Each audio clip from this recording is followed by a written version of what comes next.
Right, welcome back. In this little video I'm going to try and just sort of show you how I do my base weathering, and that is what it is. It's just a base, get some colours on, get some bits and pieces done before I actually do the main weathering itself. Now we're looking at the little door and door frame that we made earlier on.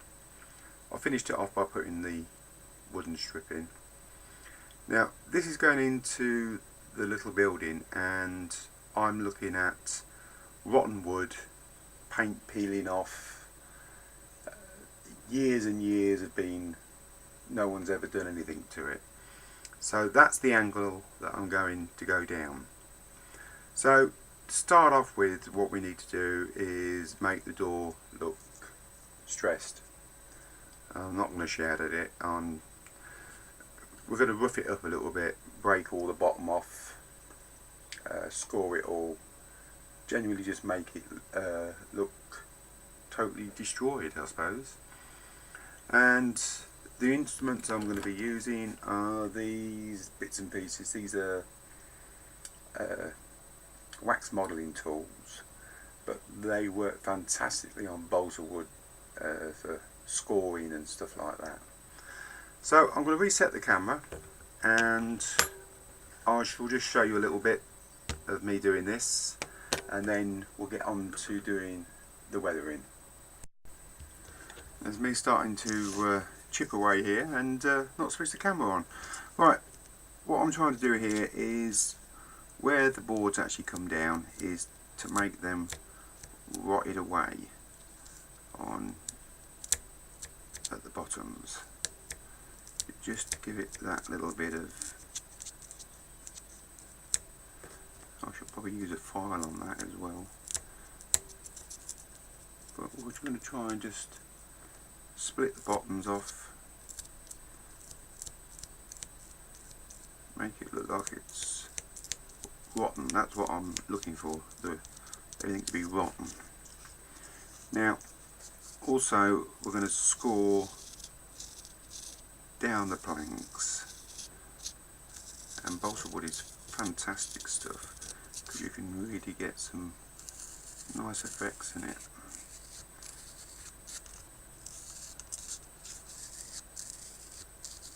So I'm not going to sit here and let you watch me score balsa wood up.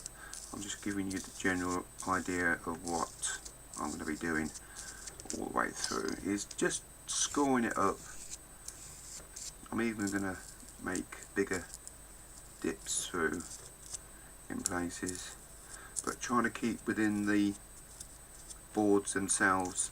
Now if it's going to rot, it's going to rot on a joint, so that's where you really want to go through on it and make it quite deep, like so.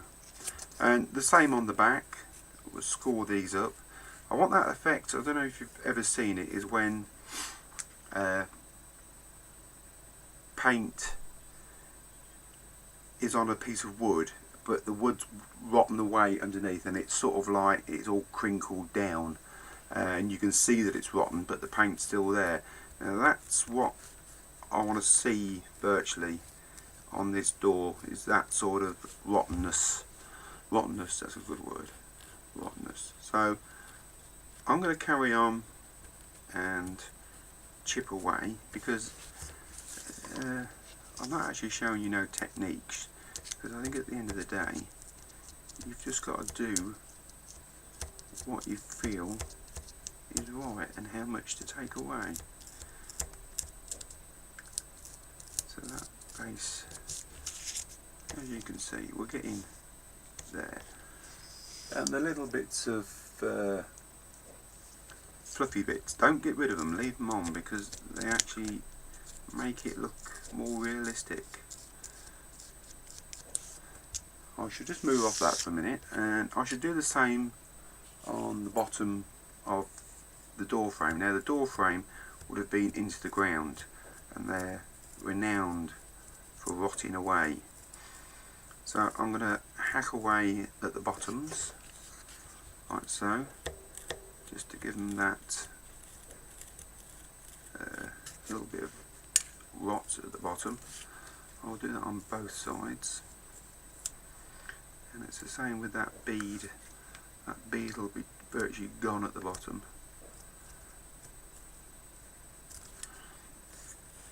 So I'll be doing that all the way around, and also sort of taking the edges off and generally just roughing every surface up, because rotten wood doesn't really have a good surface. So I'm going to carry on with that. I'm going to pause you. I'm going to get that done, and then we'll come back to the next stage. Okay, I've totally ravaged these doors, scored them, scraped them, as you can just about see there, front and back.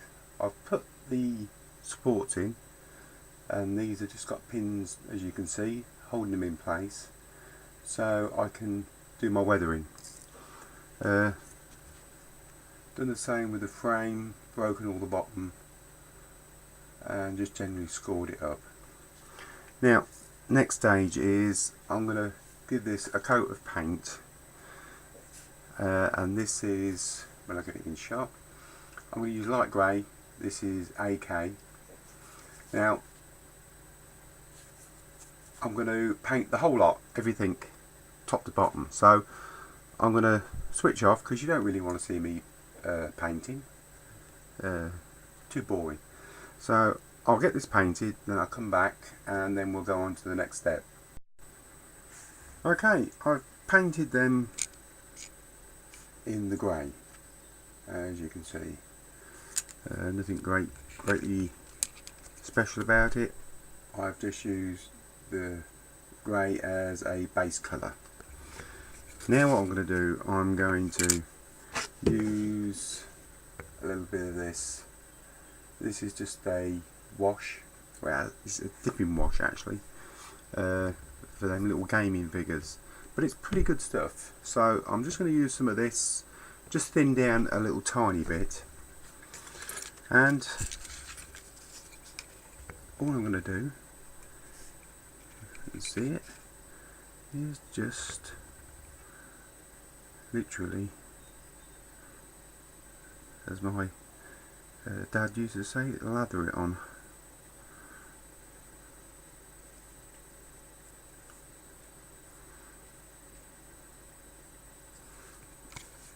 And that's going to bring most of the grain. So turn it over. Same on this side.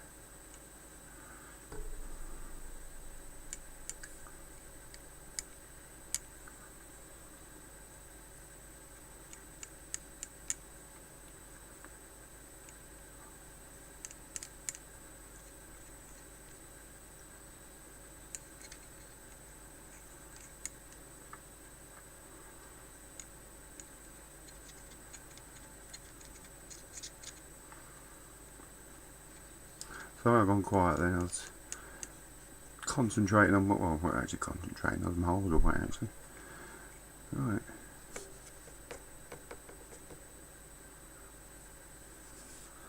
I know it doesn't look much at the moment, but right. I shall, you can't really see, I shall leave that to dry, and then I'll come back to you and we'll have a little look and go on to the next stage.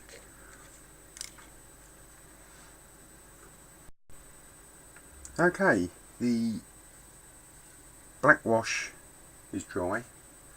As you can see, we're getting there. It looks not too bad, not too bad.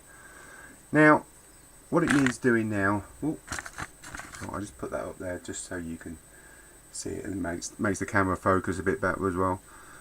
What we need to do now is give it a bit of warmth, should we say. So what I've actually done, I've mixed up one drop. This is MIG track wash, even though you can't see the writing on the top. It is MIG track wash. It's a like a brown, but I've mixed that up 1 part to about 4 parts thinners, and that will just give us, hopefully, just make it that a little bit warmer. Let's just try it.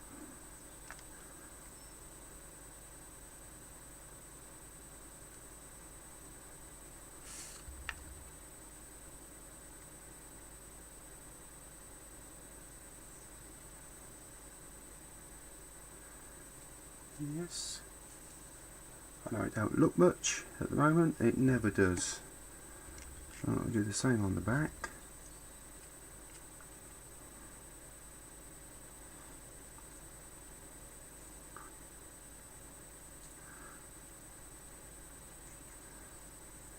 When we do finish this off, I'll probably use a filter on it as well, right at the end, just to enhance it, but sometimes I do and sometimes I don't, because even some filters, I can't really see the purpose of them. Sometimes they have an effect and sometimes they don't. So that's got the light brown on, and we'll get in there colour wise. Now I'm going to leave that to dry and we'll come back and then I'll explain the bit at the back here that's been pinned in, and well, I'll actually show you now we've done that part of the wash. I shall give the door frame the same treatment.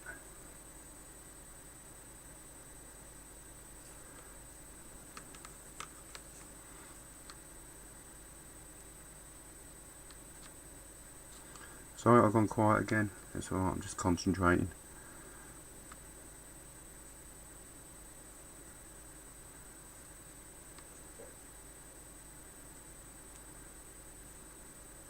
That's it, we've given the frame a coat and the door a coat. Now we'll leave that to dry and I'll come back and we'll see what it looks like. Right, there we go. I'm not actually going to do any more to this until it's actually put together on the diorama, and then I shall then use pastels and bits and pieces to actually enhance it, should I say. Now this little bit on the back, my idea was that quite often these stays fall out and it leaves that effect. Stuck fast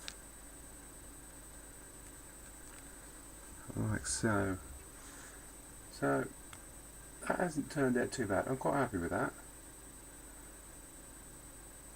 because all I'm thinking about is the door being open and being out in the weather, something like that. I'll tell you what, we'll move up and we'll have a little look at it on against the building.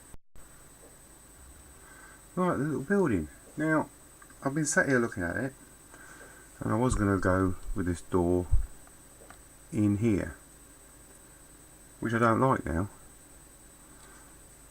I'm thinking more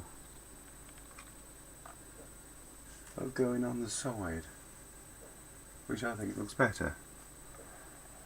And just about here I think I'll make a little window with some broken glass and bits and pieces in. Yeah, that's going to work okay, but that door will be open. I can't really sort of set it so you can, I suppose I could. Now we'll get the actual door open like that, so you can actually see inside, because I think we could do something with the little white box inside as well. I think some brickwork in there might be good, and some other bits and pieces, maybe a workbench. We can actually put some flags down on the floor. Yeah, this could be a little project on its own, I think. Anyway, that's my little bit of weathering. You will see more as we go along. But like I say, that's just my base weathering. That's what, you know, I try and do to most stuff like I've done up here. Just do a sort of like a base to it, so I then can start adding colours and you know, with birds' nests and moulds and mosses and things like that. So the next little video is going to be cutting a hole in the side here and putting this door in. So I will see you on that one, and thank you very much for watching.